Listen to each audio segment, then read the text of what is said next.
Bien, bonjour tout le monde. On se retrouve aujourd'hui pour notre dernière leçon en distanciel. Donc on va voir comment habiter les littoraux dans le monde. Tout d'abord, on va faire un petit rappel sur ce qu'on a vu sur l'ensemble du chapitre. Donc on a déjà vu dans une première leçon ce qu'est un littoral industrialo-portuaire. Si vous ne savez pas ce que c'est, vous allez voir dans votre leçon précédente. De toute façon, il faudra le savoir pour la rentrée.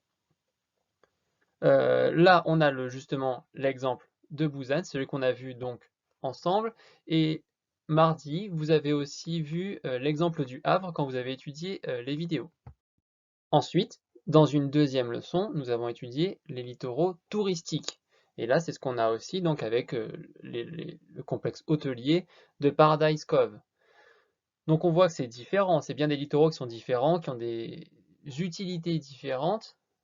Les acteurs ont des pratiques différentes sur ces littoraux. Néanmoins, vous n'oubliez pas qu'on peut avoir les deux types de littoraux qui sont ensemble, d'accord? L'un n'empêche pas l'autre. Un littoral peut être à la fois industrielo-portuaire et touristique. C'est exactement ce qu'on avait vu avec Busan, justement. Maintenant, on va pouvoir passer à notre leçon 3, notre dernière leçon. Donc, habiter les littoraux dans le monde, et on va se demander tout simplement que veut dire habiter les littoraux dans le monde. Donc, je vous rappelle qu'avant de regarder cette vidéo de correction, vous avez fait par vous-même cette carte à l'aide de votre manuel et vous avez fait donc la leçon qui était sous forme de texte à trous.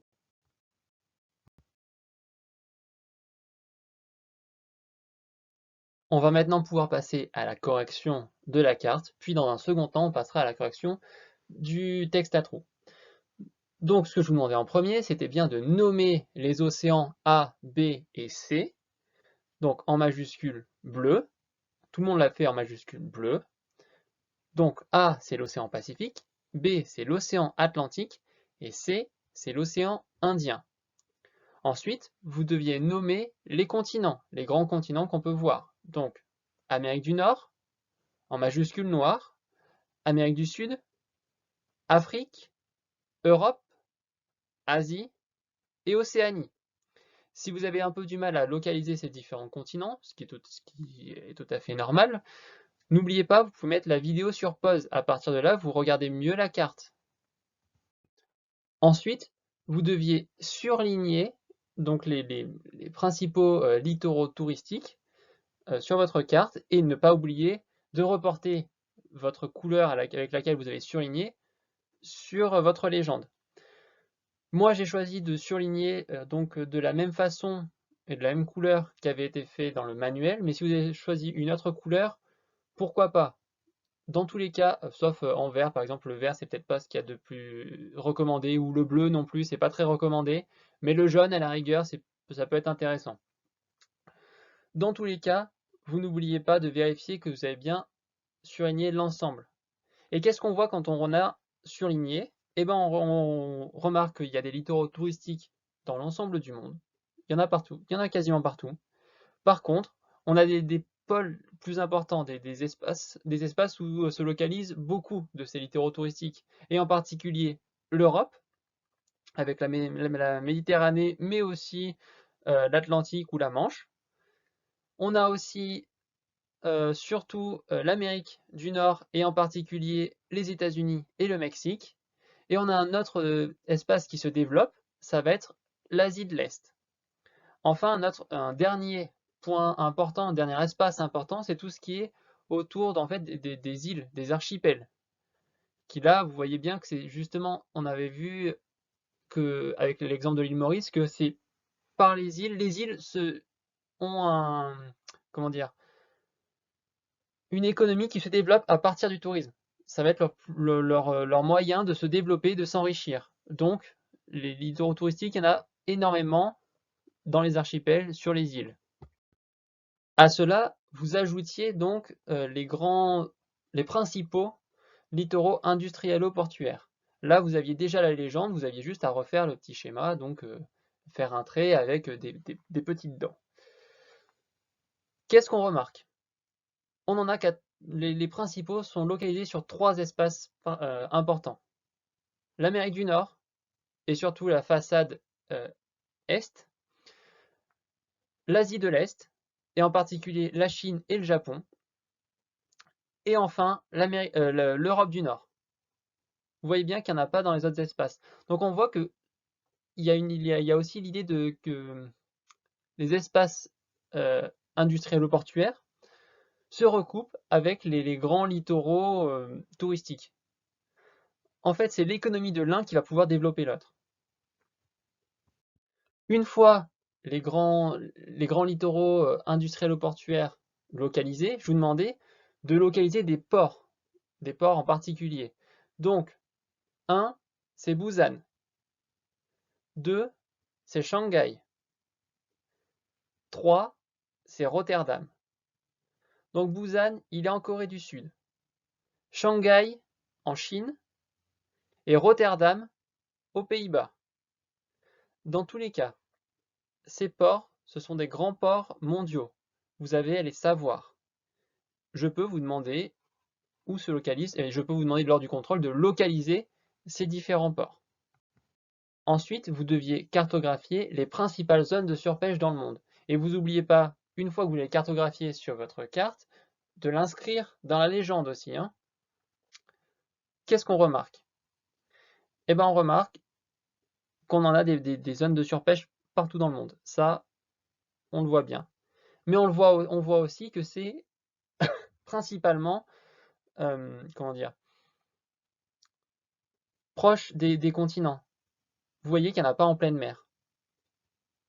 On s'éloigne petit à petit des littoraux et des continents, soit. Mais par exemple, en plein milieu de l'océan Atlantique, on n'en a pas. En plein milieu de l'océan Indien, on n'en a pas.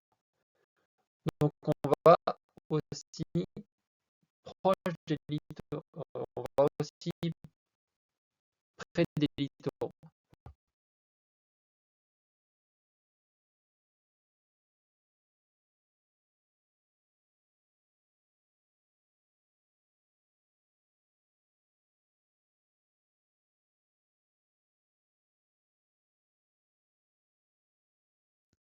Mais ce qui est le plus intéressant, et c'est ce que vous deviez faire donc en dernier, c'est de localiser les principales zones de forte atteinte au milieu naturel marin.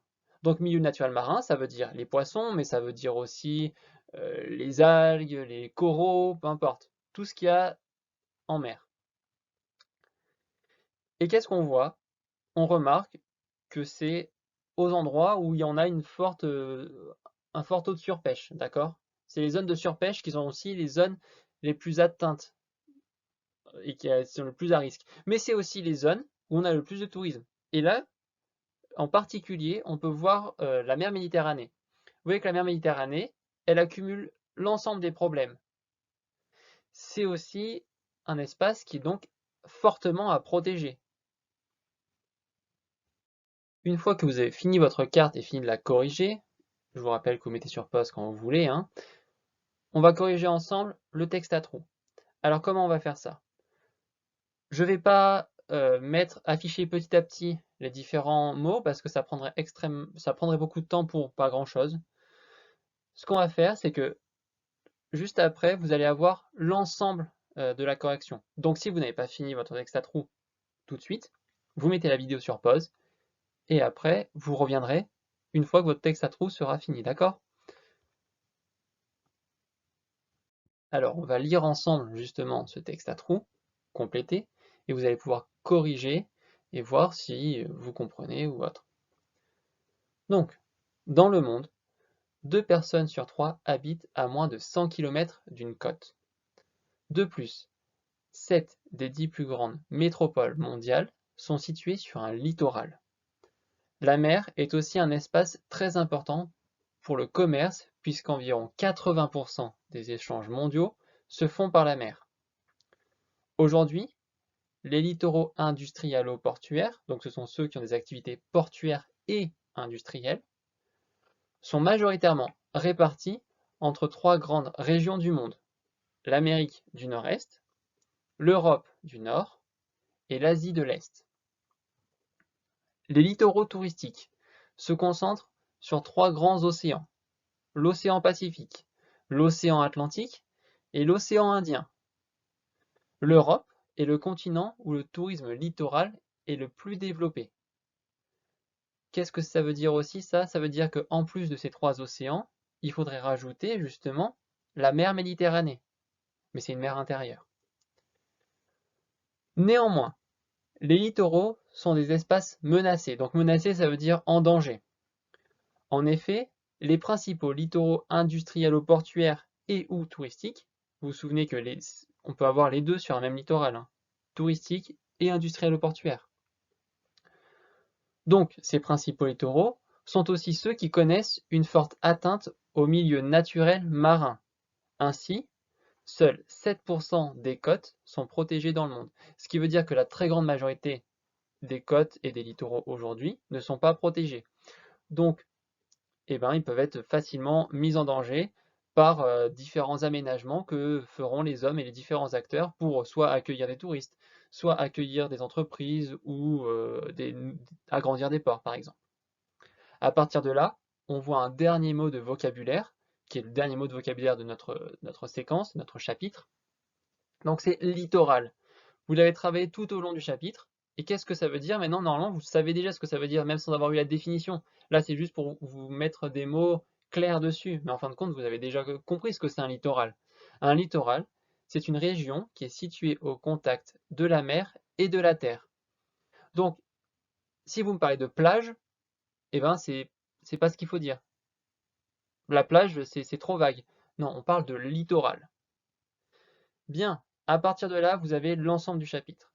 Donc normalement, lundi, vous revenez avec tout le chapitre complet dans votre cahier. Je vous dis bon week-end et à lundi. Et n'hésitez pas, si vous avez des questions, à m'envoyer un mail.